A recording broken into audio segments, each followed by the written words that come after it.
Bueno, es un placer y un honor estar aquí en CETECA y le agradezco al rector y al decano su amable invitación.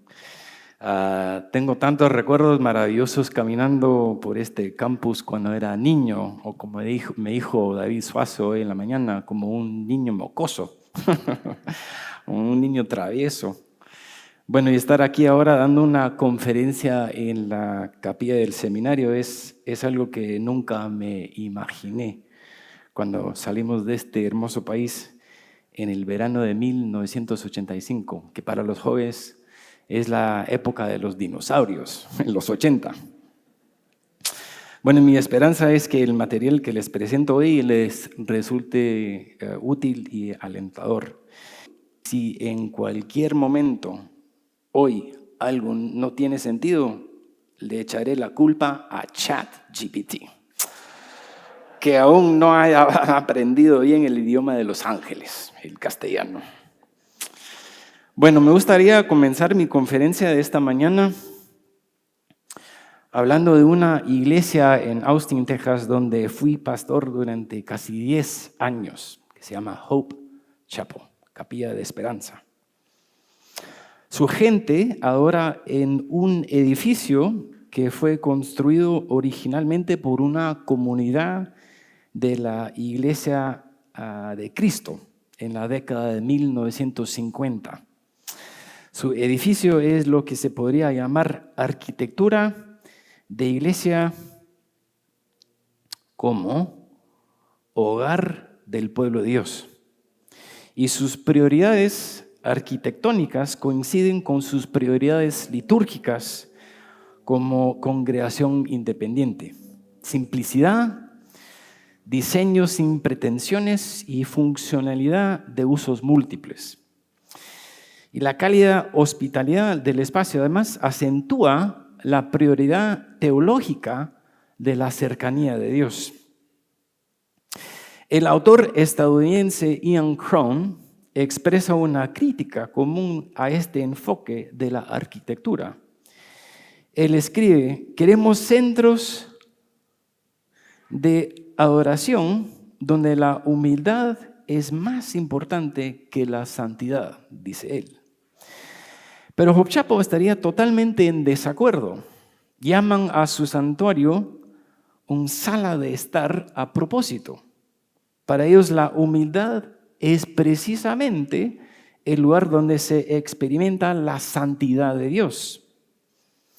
Para ellos la humildad es donde un diseño doméstico pueda representar el domicilio apropiado de Dios en forma arquitectónica. El diseño de Hope Chapel funciona entonces como una especie de metáfora en piedra de la idea teológica de que nos encontramos adecuadamente con Dios en un espacio parecido a un hogar. Adorar a Jesús según este pensamiento es estar en la mesa en comunión con Él y su familia, en una sala de estar tranquilamente, íntimamente, en una forma de ven como eres. El diseño estético sirve para ayudarnos a imaginar cómo se siente estar en casa con Dios en todo momento y espacio. Esto, por supuesto, contrasta con espacios como la abadía de Pluscarden en el norte de Escocia, que mi esposa y yo visitamos hace unos años. El espacio ahí es lo que yo llamaría arquitectura de iglesia como casa de Dios. Este tipo de arquitectura no sigue el modelo del cenáculo, como Hope Chapel, sino del templo de Jerusalén. Aquí la prioridad teológica es la asombrosa alteridad de Dios. Al igual que el espacio del templo de Israel, aquí el espacio está estrictamente compartimentado como un microcosmos de un cosmos correctamente ordenado. Con su culto mitad en latín, mitad en inglés, su prioridad litúrgica es la fidelidad a la tradición benedictina. Aquí un sacerdote preside una liturgia alta apropiada a una catedral. Aquí la vista prevalece sobre el oído. Aquí la conducta es formal, el movimiento es sobrio y se muestra ricamente una estética sacramental. Y la disposición contemplativa ordenada a un ritual de oración y meditación se muestra como la forma adecuada de conocer y amar al majestuoso Rey entronizado en el cielo. Intentar que su espacio arquitectónico se comportara de otra manera frustraría los propósitos litúrgicos de los hermanos benedictinos.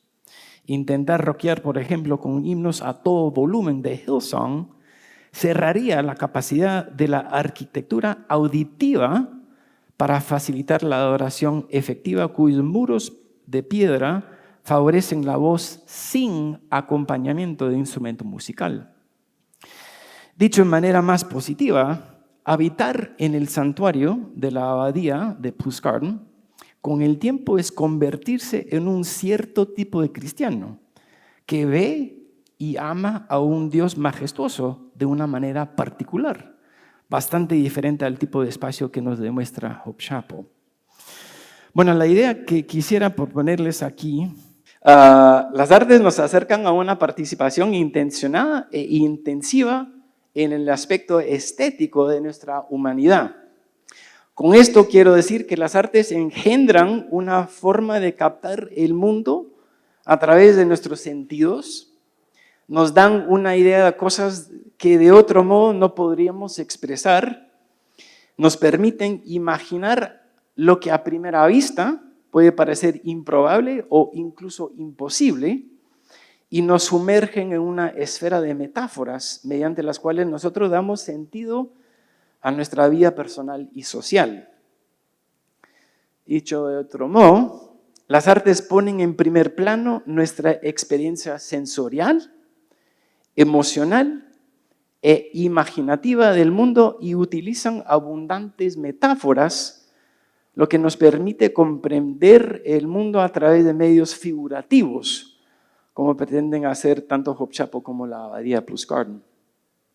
Bueno, para exponer mi caso examinaré 3 ejemplos diferentes de las artes en el culto de la iglesia: artes visuales, teatro y disposición o ubicación de los asientos. Bueno, se podrían, por supuesto, considerar otros medios artísticos, la música o el cine, por ejemplo, y se podría obtener un gran beneficio si analizáramos argumentos bíblicos o teológicos a favor de las artes en la adoración. Pero en lo que me gustaría centrarme esta mañana es en la forma en que las artes en la adoración de la iglesia forman la semejanza de Cristo en nosotros a través de medios estéticos bendecidos por Dios. Esta será nuestra principal preocupación. Y 2 libros que he escrito sobre estos temas son estos, en inglés ahí están.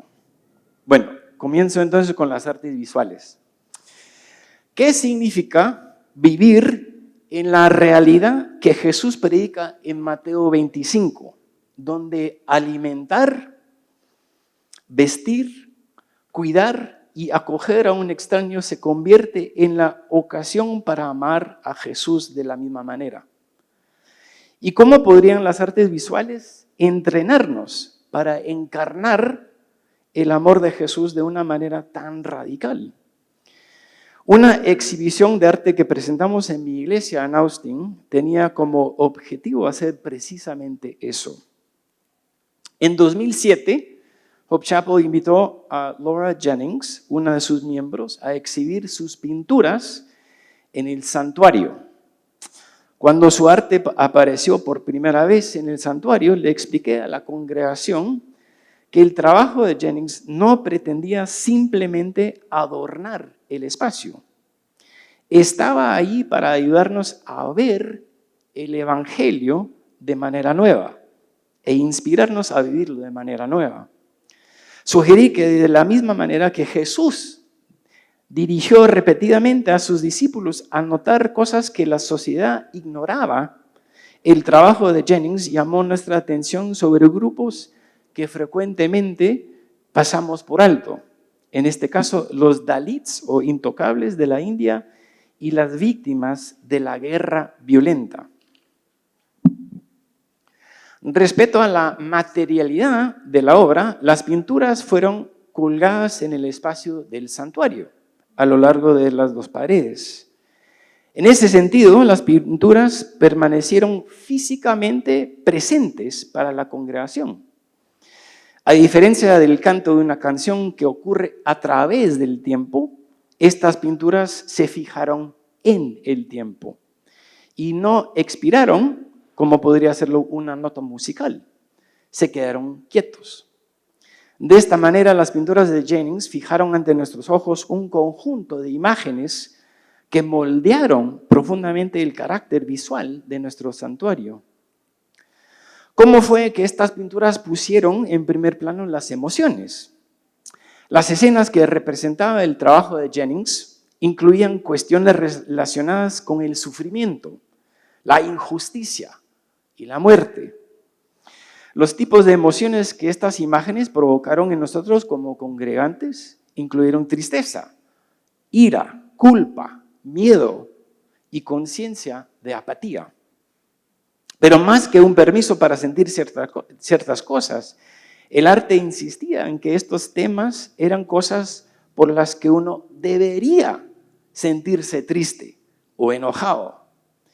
Además, a diferencia de las noticias diarias que entran y salen de nuestras mentes, la fijeza material del arte invitaba a las personas a permanecer presentes en sus respuestas emocionales ante tales tragedias.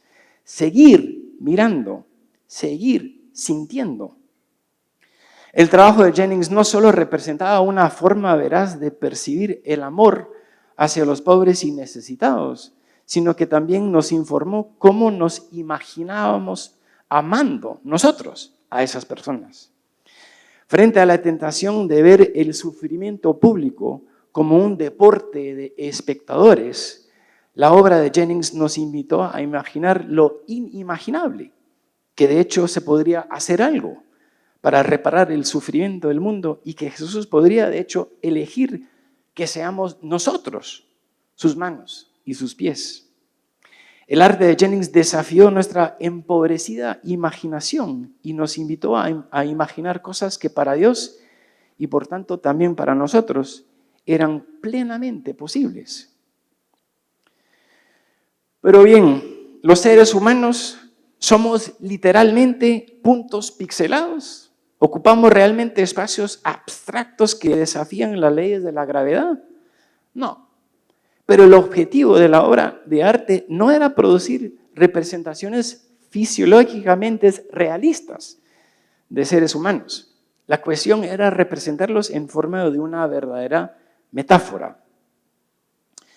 Al mostrarnos cuerpos pixelados en lugar de cuerpos sólidos, el arte de Jennings nos recordó que no vemos a las personas correctamente simplemente mirándolas.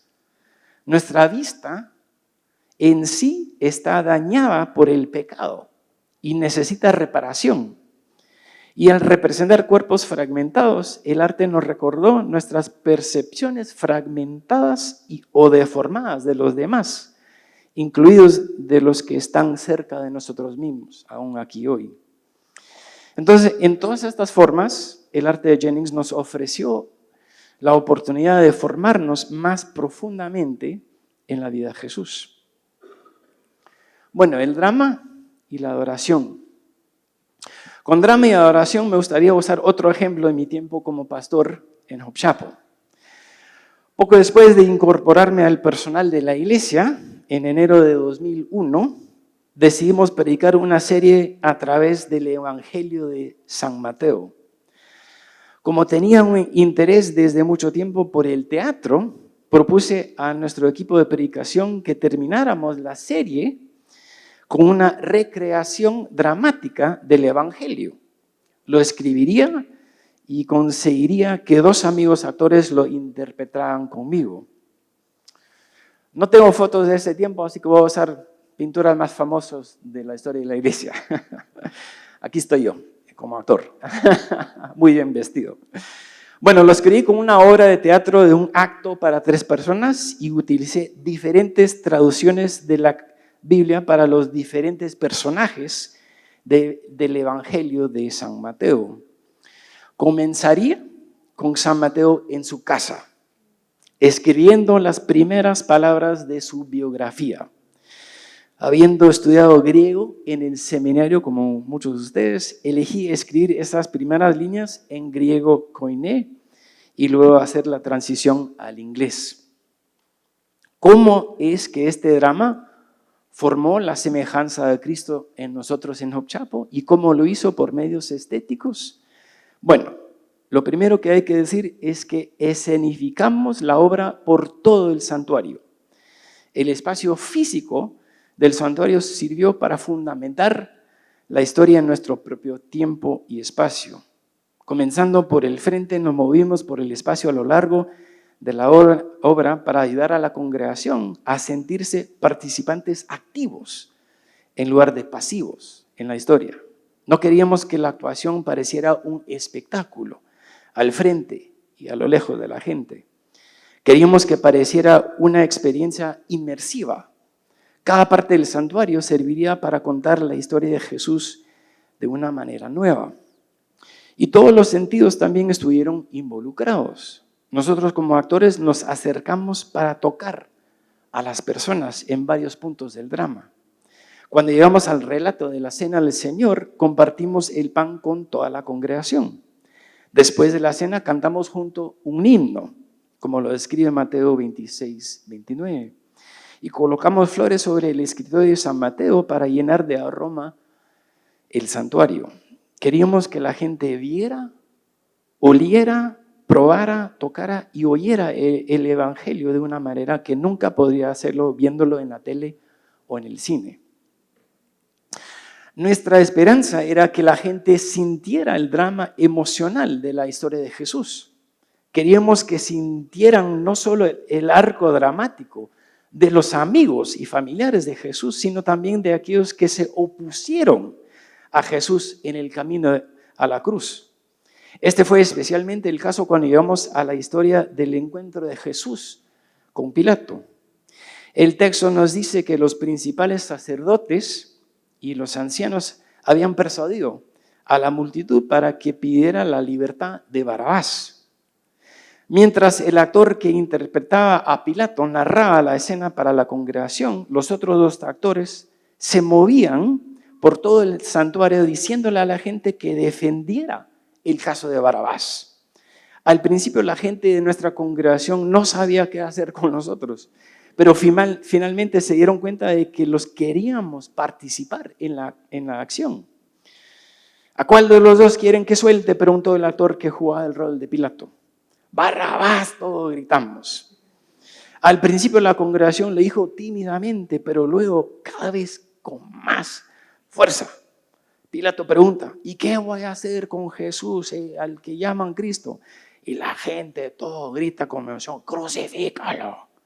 Entonces Pilato pregunta por encima del rugido de las voces, ¿por qué? ¿Qué crimen ha cometido? Nosotros instamos a la gente a gritar, crucifícalo. Bueno, como actor sabía que mi trabajo era convencer a las personas que me rodeaban para que se comprometieran plenamente. Pero me tomó por sorpresa el grado de compromiso de la congregación.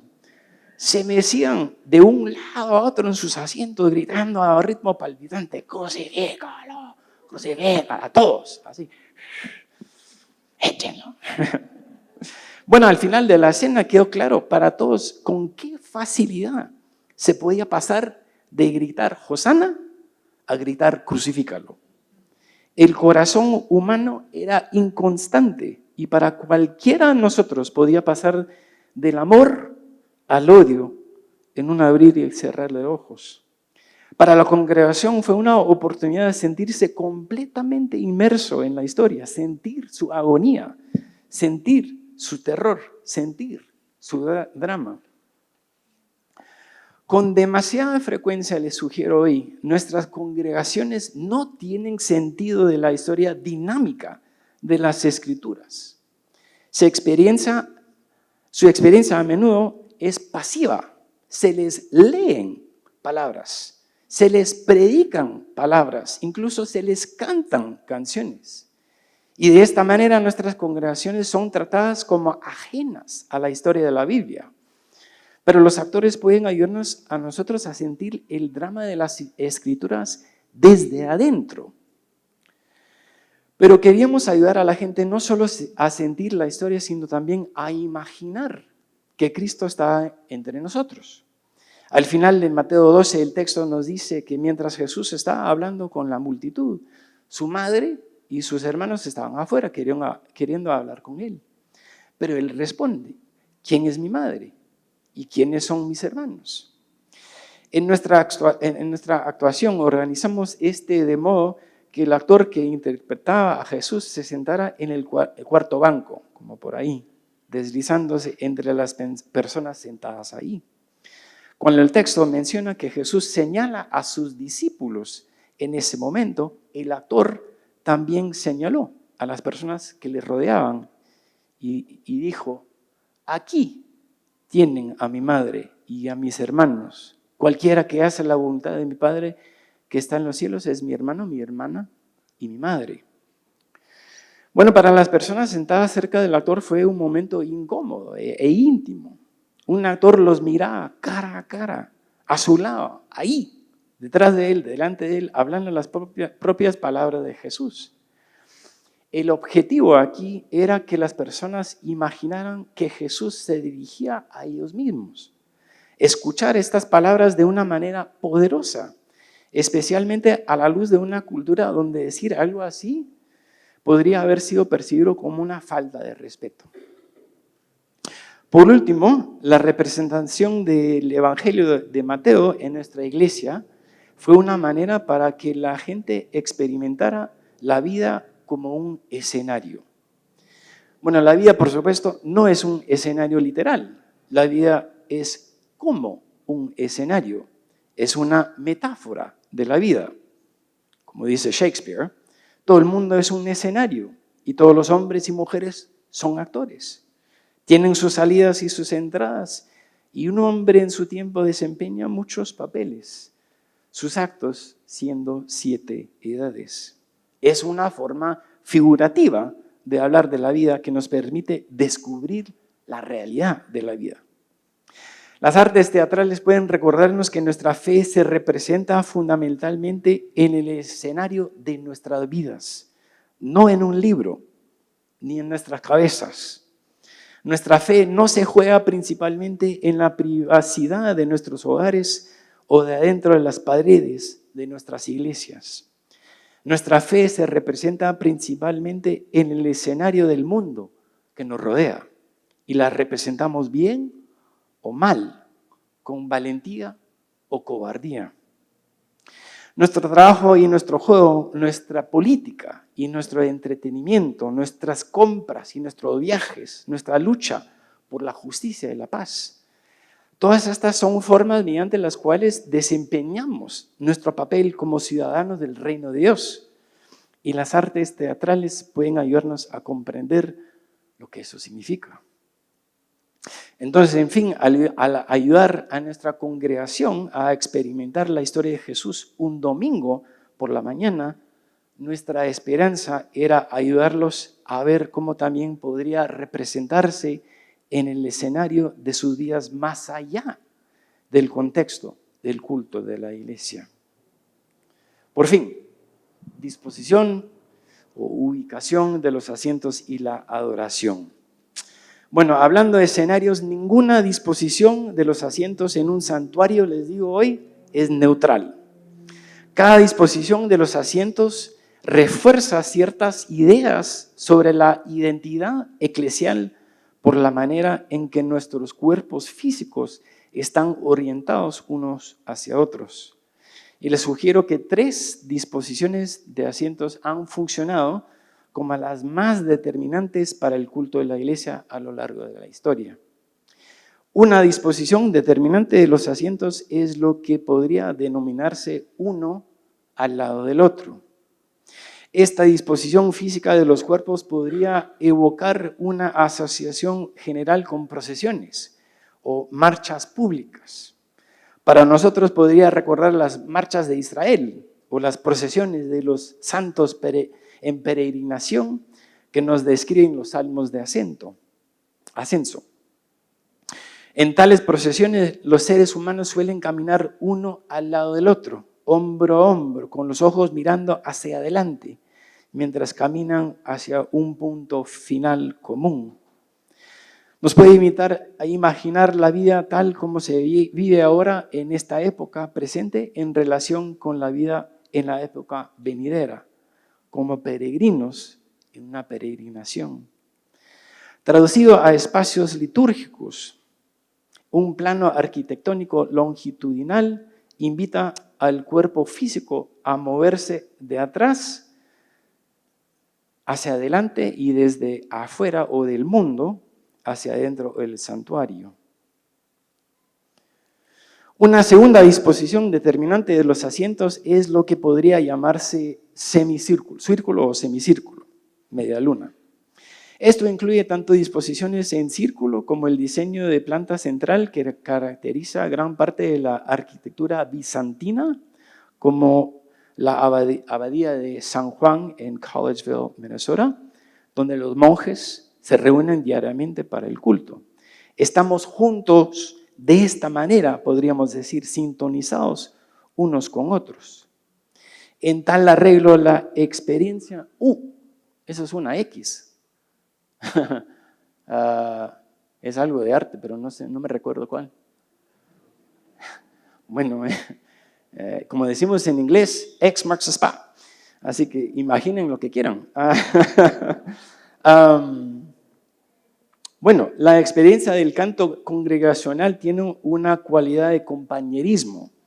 Aquí vislumbramos los ojos de los demás. Vemos que no estamos solos en nuestra canción y nos imaginamos como los amigos de Jesús reunidos en forma de media luna alrededor de una mesa común. Nuestra reunión de esta manera, con una apertura al otro lado de nuestro espacio semicircular, no cierra la posibilidad de que Cristo por su Espíritu pueda entrar o incluso interrumpir nuestra adoración. Mantenemos ese espacio abierto de manera simbólica para recordarnos que nuestra adoración nunca encierra a Dios. Una tercera disposición de los asientos es cara a cara. Aquí se presenta atención directa a los cuerpos de los demás. La expresividad del rostro es consecuente. Sentarse uno frente al otro, como pueden hacer los individuos en las sillas del coro de las grandes catedrales o como es común en las iglesias perseguidas en todo el mundo, en los hogares, significa que lo que se hace con el cuerpo físico de uno afecta a los demás de la manera más inmediata. ¿Cómo podría influirnos en la adoración tal arreglo? Bueno, para empezar, crea una fuerte resonancia con la promesa bíblica de un encuentro cara a cara con Dios en gloria y quizás también con la idea de que contemplamos esa gloria en el rostro de los demás. Un encuentro cara a cara también puede permitirnos imaginar la adoración como la experiencia de tener comunión en la mesa con Jesús mismo. Estamos juntos, pero de una manera más íntima. En tal disposición, la experiencia del canto comunal implica cantar unos a otros, por lo que sabemos de primera mano lo que realmente significa dirigirnos unos a otros con salmos, himnos y canciones espirituales, como escribe San Pablo en Efesios 5. Bueno, si bien es posible que la mayoría de las congregaciones no puedan reorganizar fácilmente sus patrones de asientos, es importante comprender que el diseño de nuestro espacio principal de adoración nunca es neutral. Ninguna ubicación de asientos puede formar en nosotros la rica imaginería bíblica de la iglesia. Y esto exige una reflexión seria por parte de los líderes de la iglesia y del culto. Bueno, en conclusión, ¿qué tiene que ver todo esto con ustedes hoy aquí? Bueno, no deseo sugerir de ninguna manera que debe intentar hacer todo lo que se pueda con las artes en la adoración. En cambio, cada uno de ustedes tiene que permanecer fiel a la dirección de Dios en sus contextos eclesiales. Sin embargo, creo que puede resultar útil plantearnos algunas preguntas generativas. Primera pregunta: ¿qué ideas de Dios predominan en nuestros himnos y cantos de alabanza? ¿Dios como rey o Dios como juez? ¿Dios como maestro? ¿Dios como pastor? En nuestros himnos y cantos de alabanza, ¿nos permiten a nuestro pueblo conocer a Dios en la plenitud de su carácter o subrayan solo ciertas ideas de Dios? Una pregunta similar podría plantearse con respecto a nuestra identidad como iglesia. Quizás nuestras canciones y nuestros espacios hagan un gran trabajo a ayudarnos a saber lo que significa ser la familia de Dios o la novia de Cristo. Pero ¿cómo podrían estas cosas ayudarnos a saber qué significa ser una nación santa o una remanente fiel en peregrinación? ¿Qué sabiduría podríamos descubrir al conversar con los artistas que están en nuestras congregaciones? ¿Y qué sabiduría podríamos descubrir también al aprender de artistas a través de la historia de la iglesia? Y por último, ¿cómo podrían las cosas que vemos, cantamos y tocamos en el culto de la iglesia forjar vínculos de comunidad que cruzan líneas eclesiales? ¿Cómo podrían inspirar un amor por los extraños o el prójimo? ¿Cómo podrían informar cómo percibimos lo que significa trabajar y jugar y comer y orar y enfrentar la muerte? En el culto podríamos predicar sobre una imaginación que forma en nosotros la persona de Cristo, pero también podríamos darles a nuestros ojos algo que mirar, como el caso del artista Matthias Grunwald en su pintura La Crucifixión, o en el dibujo del artista chino que es creyente, Hei Chi, el Señor resucitado. Podríamos tal vez confiar en que esta experiencia de ver nos permitiría imaginar las profundidades de la agonía crucificada de Cristo o percibir el poder glorioso de su resurrección. O cuando a nuestra gente se le permite conocer a Jesús al arrodillarse y postrarse delante de Él en la adoración comunitaria, se les permite tal vez adquirir capacidades instintivas para servir humildemente más allá del contexto de la adoración del culto. Y, por último, cuando a nuestra gente se le da la oportunidad de sentir fielmente, por ejemplo, al orar salmos de lamento, en días en que podrían sentir exactamente lo contrario, así adquieren músculos para sentir fielmente más allá del culto de la iglesia, sentir por el prójimo con la propia empatía y simpatía de Cristo. De todas estas maneras y otras similares, les sugiero que lo que hacemos con el arte en el culto de la iglesia nos permite estar en sintonía con Jesús mismo y con las alegrías y las tristezas de nuestro mundo que Dios tanto ama. Por todas estas razones y más, no es poca cosa lo que hacemos con las artes en la adoración. Y que Dios nos conceda la sabiduría para emplearlas bien, con fe, esperanza y amor. Y gracias.